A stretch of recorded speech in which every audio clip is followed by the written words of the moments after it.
So hello friends who are watching D1 God Gaming, hope you guys doing well, and I'm back with another DVDM content. So recently a surprise PTV launched in Core DVDM, Core DVD, not Core DVDM, Core DVD, and it has a new shard killer which is HoundMaster. Yes, it's a shard killer and a shard survivor also.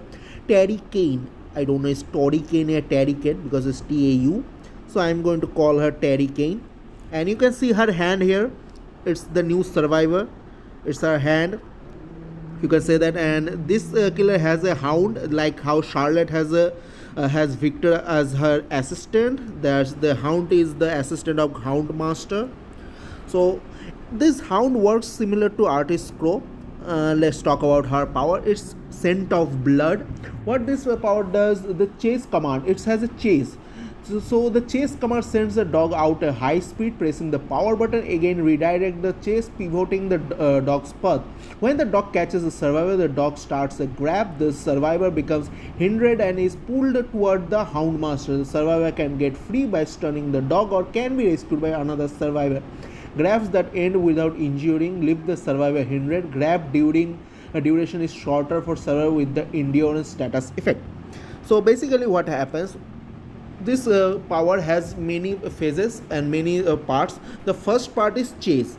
When HoundMaster activates the chase part, the dog starts chasing a survivor. You have a straight line. How artist sets her cross, the similar way you have to set the path of your hound as a HoundMaster. When she sends the dog the command to chase, the dog starts chasing the survivor on whom you start the chase. The moment the hound captures the survivor, it grabs her or he or her, then pulls towards you. It's like how Deathslinger pulls a survivor when he harpoons them. Survivors can break free from them, but they become hindered, so they don't move too far. And if you are in endurance status effect, so you are like the grab duration is very short and you don't get hindered that much. Okay, now the next part of her power is search. Yes, this power has a part of search.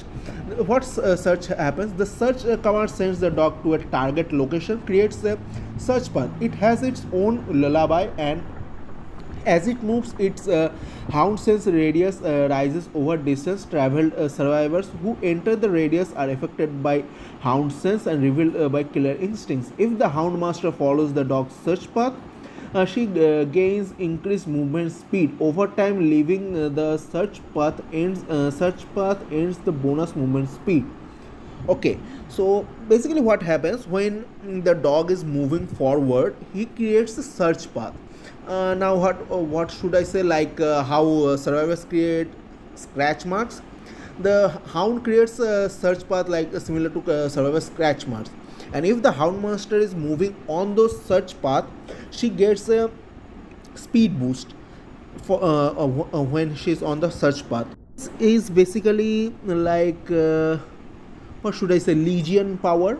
Like when Legion stabs a survivor, then whenever a survivor in his terror radius, that survivor gets revealed by a killer instinct. So hound sense is like that. The terror radius of hound increases, and when a survivor enters that hound special terror radius, means hound sense radius, that survivor gets revealed by killer instincts. So that's how hound sense works for this killer's hound. And I'm going to talk about some thing like hound sense. Healthy survivors affected by hound sense receives deep wounds when injured. Means if a healthy survivor is revealed by the killer instincts of hound sense, and that time if HoundMaster injured that survivor, then that survivor get into deep wound. It's going to be a very good perk to counter anti-tunnel perks, because like that survivor can use a dead hard or can have the extra health stage from OTR. Now let's talk about killer's perks, and her perks are going to be very interesting. The first perk is all shaking thunder. After you fall from a height, your lunge attack distance is increased by 75% for 60 seconds. Basically balance landing kind of thing for a killer.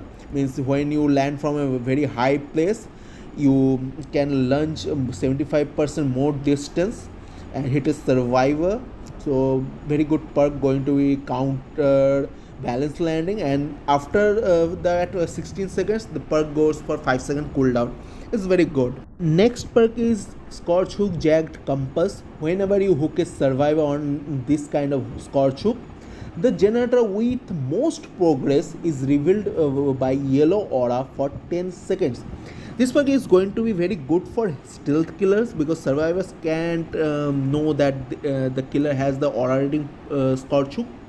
And stealth killers, like if you are playing stealth blight or stealth hillbilly or stealth oni or Ghostface pig, this kind of killer going to grab can have the gen grab easily. Or if you have silent wraith. Her last perk is no quarter. When a survivor reaches 75% healing progress while self-healing themselves, means it's only affect the self-healing time when where you are healing yourself. They are faced with continuous skill check, means it's a merciless storm for survivors.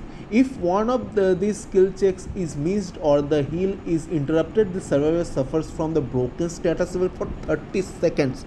This perk is going to be a meta perk, absolutely going to be a meta perk for killers like Legion, killers like Blight Nurse, because against them survivors most time heal themselves, or Wraith. So it's going to be a meta from the basically spirit. Sorry, I forgot about basically going to for spirit. So now I am going to talk about the survivor perks because she does not have any special powers. So directly we are going to talk about her perks. So the new survivor is Theory Kane, and her first perk is Invocation Treacherous Close.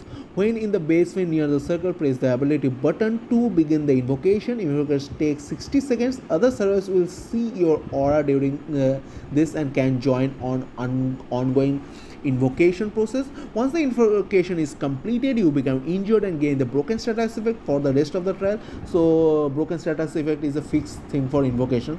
From this point of view, I can understand that. When a survivor is in the terror radius and the killer scares a crow, their aura is revealed to all survivors for 2 seconds. Completing the invocation disables the perk for all survivors. I don't think this perk going to be any useful. I don't see any useful scenario of this perk. So I don't think anyone going to use this perk. Now the next perk of this survivor is Shoulder the Burden. Once per trial, as long as you are not on death hook, press the ability button 2 in front of a hooked survivor to unhook them. When they are unhooked, they lose one hook state, and you gain one hook state. You also scream and gain the exposed status effect for 20 seconds. My god, this perk is going to be a meta perk. Basically what going to happen, when you get near a hooked server, you get the unhook option, unhook prompt. But in place of that, you are going to get another prompt that is going to show the Shoulder the Burden prompt. And if you use that prompt button to unhook the survivor gets unhooked and you get a hook stage on you from that survivor. Means without getting hooked, you get a hook stage. This perk is going to be a meta perk. So it's going to be a meta perk like Borrowed Time, how Borrowed Time was a meta perk one time. Like every server need to bring Borrowed Time, but when the default Borrowed Time came, so everybody forgot about Borrowed Time.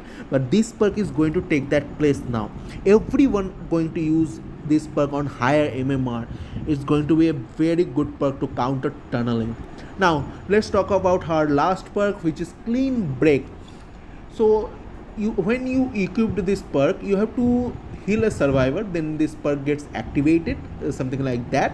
And when another survivor healing you, during that you press the action button and activates this perk. You become broken for 60 seconds, but after the 60 seconds you become automatically healed. So it's like No Mither, a new version of No Mither, and nobody going to use this perk. By the way, with this killer and survivor, there is another map introduced in the PTB, this surprise PTB in Code DVD, and you can watch that map from any content creator's video. This map really looks like a Warzone TDM map. Exactly, it's look like a Warzone TDM map, and a certain map in Call of Duty Mobile, used in Call of Duty Mobile in TDMs. you will find a very similarity with this map. So this map is a combination of game, Records Yard and Ormond, and the map is called Ormond Lake Mine. It's another map addition in the Ormond series, means for the Legion map series. You can watch the gameplays on any Code DVD content creator. They are uploading a video on this chapter very frequently, and this chapter is launched today. Sorry, this PTV is launched today. Why I'm doing this kind of thing? So that's for this video, and I will see you guys with another video next time. So this is all. I think we will get this killer in January. I think if we have shot out everything with NetEase, and if or they are going to bring a new studio to develop DVDM. I don't know if there is a new developer or NetEase is going to publish this game. I think NetEase should upload this killer or update the game with this killer as soon as possible, or maybe they are trying to make the DVDM and Code DVD like they go and update their content parallelly. Maybe that sim can also happen. Let's see what happens if we get this killer this year or next year. I don't know. By the way, this is all for today. See you all next time with another video.